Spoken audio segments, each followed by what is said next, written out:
이렇게 일을 해. 이런 사람이 왜 왔어요? 근데 수화를 시키고, 뭐 티저를 시키고, 뭐 홈드레드 시키고, 다양한 조작들을 시켜야 돼요.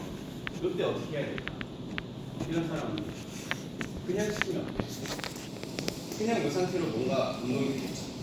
오히려 한쪽만 통증이 생기거나 우리가 원하는 자세가 안 나올 때 그런 것들을 조정하는 과정이라고 보시면 돼요. 그래서 지금 실무에 계신 분들 들어오죠? 일하시는 분들 아무도 레슨 지금 안 하세요? 레슨 안 해요? 선생님 안 하세요? 나도 머리 잡고 아무도 안 하시는구나. 우리 그 시퀀스라는 거 있잖아요. 시퀀스 하는 거 되게 힘들지 않아요? 고민을 많이 하잖아요. CRS 과정을 끝까지 잘 듣고 이제 학습하시면은 시퀀스 짤 때 굉장히 쉬워져요. 1시간 30분씩 안 걸려요. 5분이면 다 짜요. 금방 할 수 있어요. 대신에 그 사람의 체형을 기반으로 해서 정확한 시퀀스를 짜겠죠. 적절한 운동을 구성한다 보시면 돼요. 그런 과정이고, 자 다시 한번 돌아와서 이제 무지의 접근법. 자, 틀어진 고객이 우리한테 왔어요. 고객들이 필라테스를 하러 왜 와요? 뭐가 좋아서요? 필라테스가. 필라테스는 어떤 운동이에요? 목적이 뭐예요? 예를 들어서 뭐 크로스핏은 어떤 퍼포먼스 그리고 내 개인 기록을 이제 뛰어넘으면서 뭐 만족감 혹은 신체의 뭐 기능을 향상시키는 거 이런 것들을 목적으로 하거든요. 필라테스는 뭐가 목적이에요? 재활? 또 뭐 있어요? 신체 균형? 그렇죠. 어떻게 보면은 불균형을 교정하는 거죠. 그리고 뭐 통증 개선 목적일 수도 있고 혹은 건강 이런 목적이잖아요. 해부학적 지식이 없는 상태에서 필라테스 동작만 암기하고 있어요. 그래서 시퀀스를 짜서 고객한테 적용했어요. 이렇게 됐을 때 고객의 그 이제 목적에 따른 결과가 있죠. 뭐 허리가 아픈 사람일 수도 있고 정말 측만이 있는 사람일 수도 있고 해부학을 모르고 그냥 지도하면 이거는 랜덤이에요. 그냥 운에 따라서 좋아지면 좋아지는 거고 운 없으면 오히려 더 안 좋아지는 거고. 그래서 우리가 고객을 만나고 운동을 지도하기 전에 반드시 필요한 단계가 있어요. 그 단계가 체형에 대한 이해, 체형에 대한 평가라는 거고 그거는 해부학적 지식으로부터 나오는 거죠. CRS의 맨 마지막에는 우리는 체형 평가를 할 거예요. 오늘부터 9주차까지 하는 거는 온전히 그 체형 평가를 위해서 하는 거라 보시면 돼요. 근육을 하나하나 배우고 이제 뭐 근육의 기능, 스토리, 그리고 직접 만져보고, 직접 풀어보고, 직접 스트레칭 해보고 하나하나 배운 다음에 맨 마지막에 전부 다 종합해서 실제로 평가라는 걸 하기 위해서 배우는 거예요. 이해되셨죠? 추워요? 너무 습하지 않아요?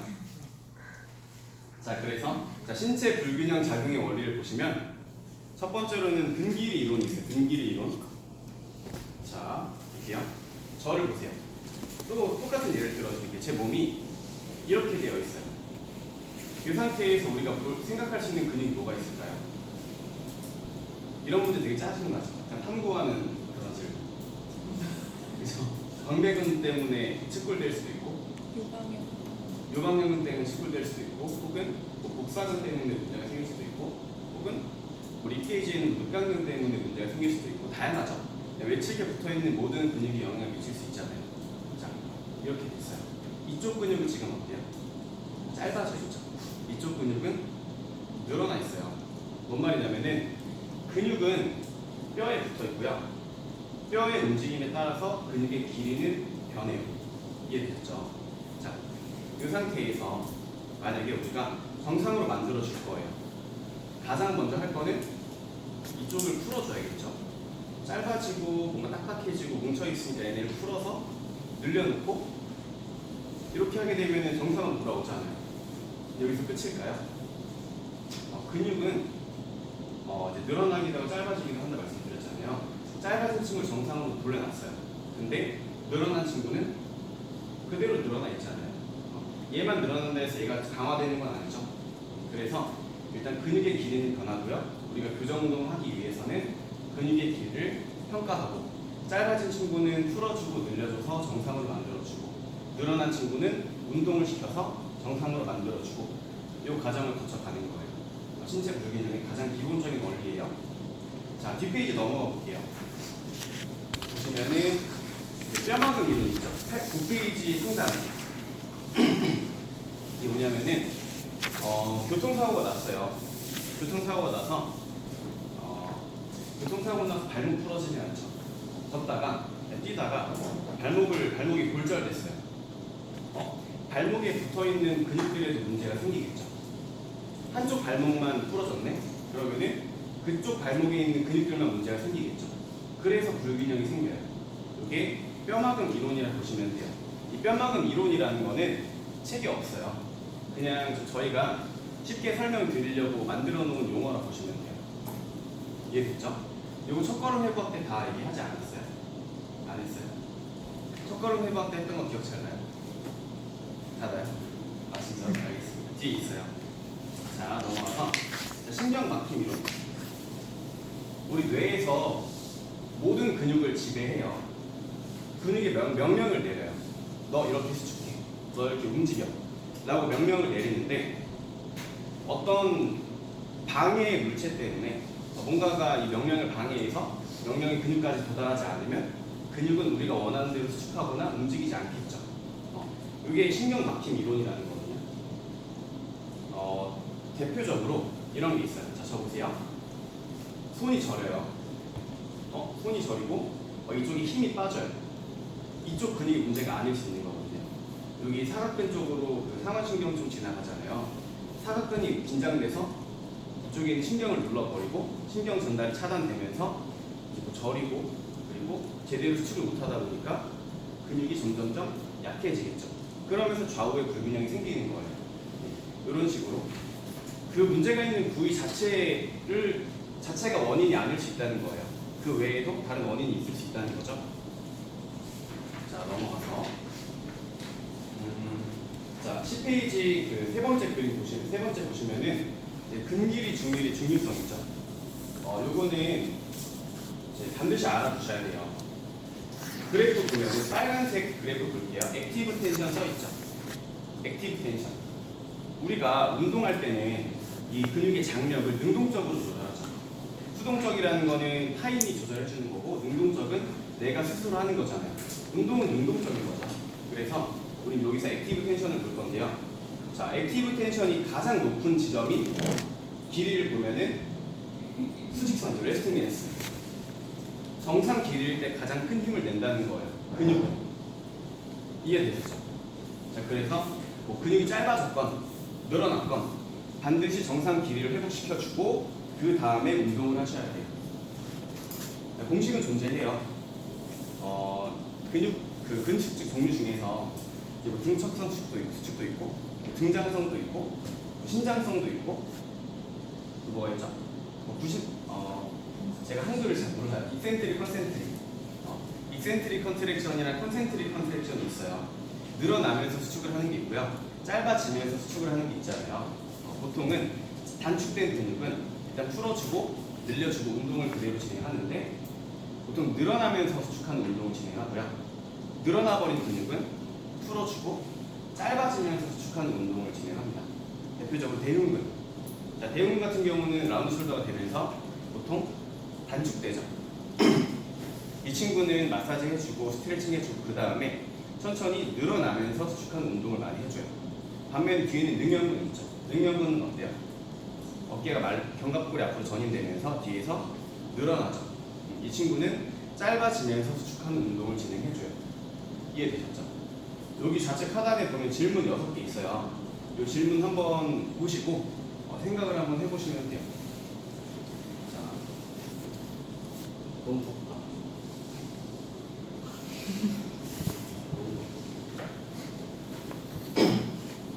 자, 수업은 50분 하고 10분 쉴 거예요. 그리고 10페이지 그 오른쪽 아래 보시면은 통증의 영향 있죠. 제가 건너뛰는 그런 슬라이드는 X 치셔도 괜찮아요. 이 책이 뭐랄까 이게 첫 판이에요. 처음 발행한 거예요, 이게. 그래서 좀 있으면은 두 번째 그 수정본 개정판이 나오는데 그때는 이게 많이 달라져 있을 거예요. 그래서 지우면서 넘어갈 거예요. 자, 통증의 영향 보면은 통증이 발생했어요. 똑같은 예로 갈게요. 발목을 다쳤어. 오른쪽 발목을 삐끗했네. 그래서 걸을 때마다 이런 식으로 다리를 절어요. 체중을 못 싣고 반대로 이렇게 가요. 이런 식으로. 자, 이런 식으로 반대쪽을 더 쓰는 모션을 할 수도 있고요. 이런 것도 있겠죠. 짚었는데 이렇게 가는 거예요. 골반을 끌어올려서 체중을 덜 싣는 거죠. 이런 식으로 보상이 생기잖아요. 자, 통증이 생겼을 때 기계적으로 무의식적으로 행동 변화가 나타나요. 왜? 통증을 보호하기 위해서. 그렇죠. 이 사람이라면 그래요. 자, 단기적으로는 통증을 느끼지 않는 이제 이익이 될 수 있는데 장기적으로 자 보세요. 내가 발목을 다치고 3주 있다가 통증이 개선됐네. 근데 그 3주 동안 계속 이러고 다녔어요. 이 사람은요 발목이 안 아파도 걸을 때 이러고 다녀요. 이렇게. 이건 장기적으로 손해라는 거예요. 이걸 알고 계셔야 되고 얘를 왜 알아야 되냐? 고객이 왔어요. 근데 똑같이 걸을 때마다 계속 이렇게 걷거나 혹은 이렇게 발같이 나가 이런 식으로 걸어요. 봤을 때 히스토리를 파악해야 돼요. 반드시. 과거에 다친 이력이 있는지, 통증 때문에 이런 식으로 패턴이 잡히지 않았을지. 히스토리 파악의 중요성이라 쓰시면 돼요. 히스토리 파악의 중요성. 이해 잘 되세요? CRS는 딱 2시간 재미없어요. 그게 이론 2시간이에요. 해놨대요. 뒤에는 다 실기거든요. 시간 금방금방 가요. 그래서 자, 하나만 더 하고 쉴게요. 자, 오른쪽 위에 보시면 신체의 모터에 대한 교육이 있죠. 이 모터라는 거는 쉽게 생각해서 뇌예요. 우리 뇌. 자, 네모 박스 보면 인지가 있고요. 연상과 결합 단계가 있고요. 자동화 단계가 있죠. 인지라는 거는 그거예요. 근육을 독립적으로 사용하는 거예요. 자, 적으실게요. 예를 들어서요. 이 사람이 걸을 때마다 왼쪽 발을 디디면은 골반이 이렇게 올라가요. 끌어 올라가 버려요. 이렇게 통 튕겨요. 통 튕기고. 이런 사람은 가장 흔히 이쪽 중둔근이 약하거든요. 아래로 골반을 잡아주지 못하니까 체중을 실었을 때 튕겨 올라와 버리는 거거든요. 이런 사람한테 운동을 시킬 때 이쪽 근육 운동을 시켜야 되잖아요. 근데 처음에는 아무리 스쿼트 시켜도 중둔근 운동은 돼요. 근데 스쿼트를 시키면 이런 사람들은 중둔근의 자극을 못 받아요.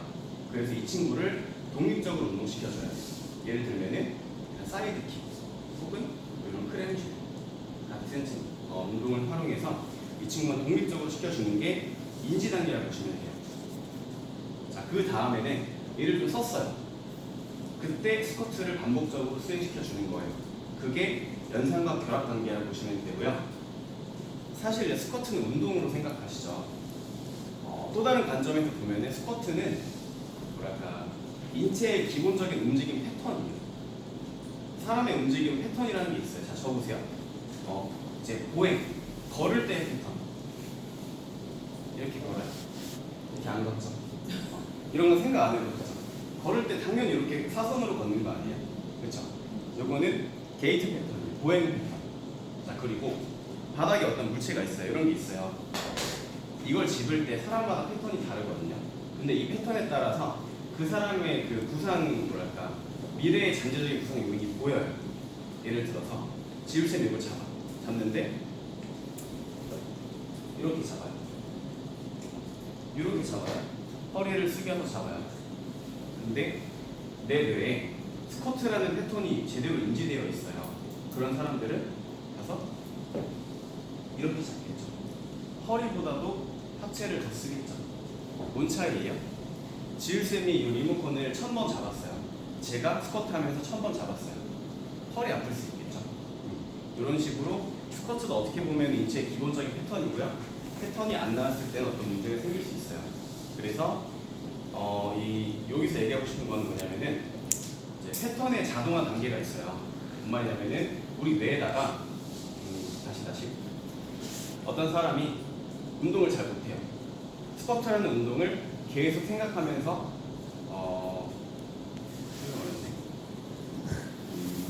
스쿼트를 선생님들은요 스쿼트 하세요 하면 아무 생각 없이 이렇게 앉잖아요.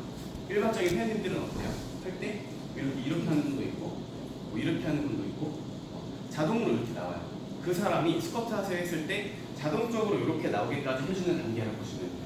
그게 패턴 학습이라고 보시면 되고 이게 뇌에서 담당하는 거예요. 그리고 이게 결론적으로 교정 운동이에요. 자, 이렇게 됐죠? 하나 더 나왔다. 자, 스트레칭의 한계성. 네 번째 그림 보시면 텍스트를 먼저 한번 읽어보세요. 자, 잠깐 드릴 테니까 읽어보세요.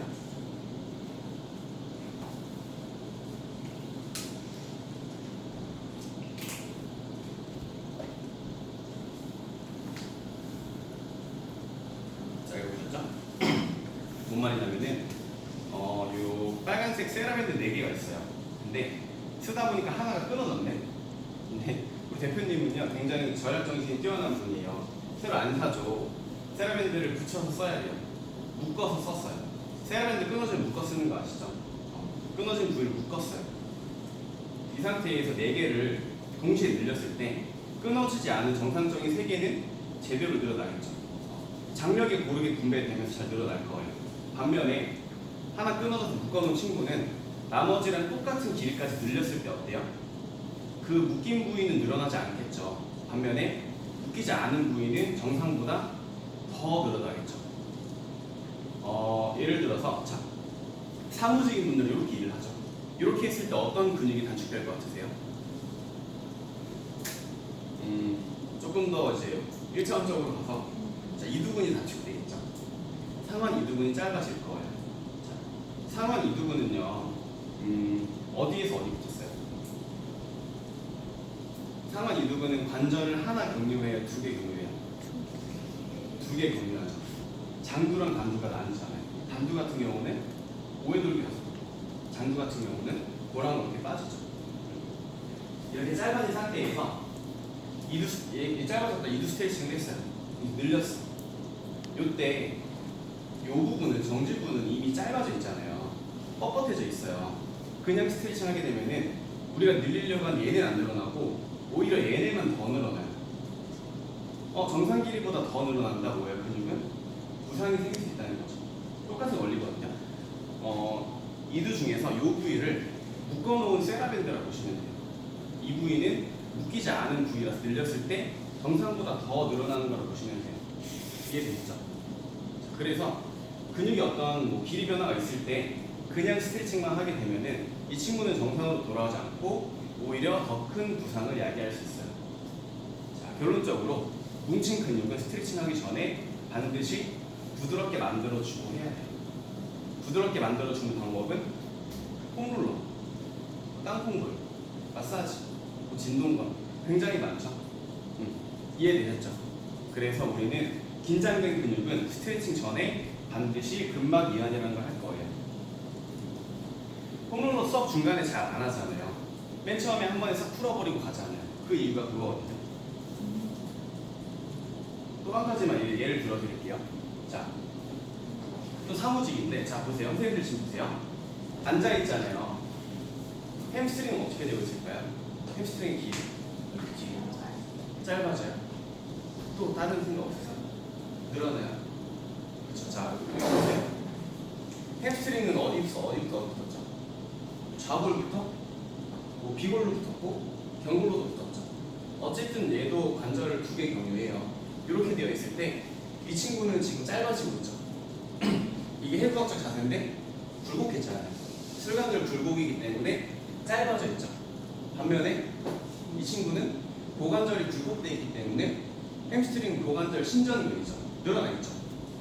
길이가 텐션이 달라요. 이 상태에서 어떻게 햄스트링 스트레칭 할 때 보통 우리 코너에서 잡아주고 밀어주고 이렇게 밀어버리죠. 그때 실제로 우리가 늘려야 되는 부위는 얘네인데 안 늘어난다고. 얘네만 더 늘어나요. 오히려 길이에 더 악영향을 미쳐요. 그래서 반드시 풀어주고 나서 스트레칭 하셔야 돼요. 이건 제 경험이에요. 현재 한 분 스트레칭 시키다가 이두 스트레칭 시키다가 여기 염증 생겼어요. 병원 보냈어요. 그래서 막 늘리다가 옛날에. 네, 이해됐죠? 자, 요거는 다음 주 시험 문제 나오는 거예요. 스트레칭 하겠어. 여기까지 하고 잠깐 쉬었다가 이거